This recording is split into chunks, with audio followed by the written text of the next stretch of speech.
नमस्कार मित्रांनो, लग्नानंतर होईलच प्रेम या मालिकेत उद्याच्या भागात असं दाखवलं आहे की नंदिनीला खूपच वैतागलेली असते. नंदिनी खूपच हर्ट झालेली असते. तिला काही कळतच नसतं. ती रूममध्ये येते, ते रूममध्ये सगळे कपडे इकडे तिकडे अस्तव्यस्त बेडवर पडलेले आहेत.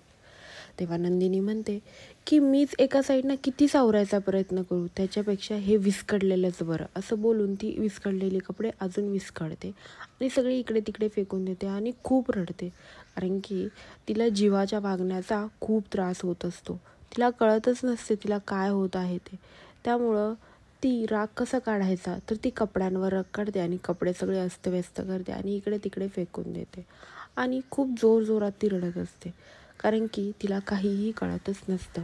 आता इकडे पार्थला तर सगळं कळलेलं असतं की त्याच्यापासून काव्याला डिवोर्स हवा आहे. काव्याला पार्थ म्हणत असतो की नवरा म्हणून तुम्हाला सुखात ठेवणं ही माझी जबाबदारी मानतो मी. तुम्हाला त्रास होऊ नाही म्हणून मी वाटेल ते करेल. जर का तुम्हाला मीच त्रास वाटत असेल किंवा आपलं लग्नच त्रास वाटत असेल तर मी तुम्हाला शब्द देतो की इथून पुढे तुम्हाला माझा आणि आपल्या लग्नाचा त्रास होणार नाही. असं बोलून पार्थ तिथून निघायला लागतो.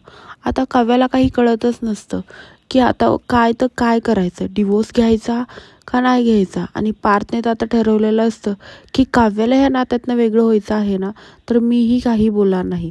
मीही तिला डिवोर्स देऊन तिला ह्या नात्यातून मोकळं करणार. निदान त्या तरी आनंदी राहतील असं समजून तो काव्याला डिवोर्स द्यायला आता तयार झालेला आहे.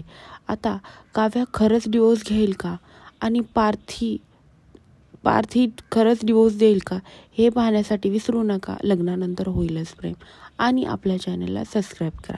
धन्यवाद.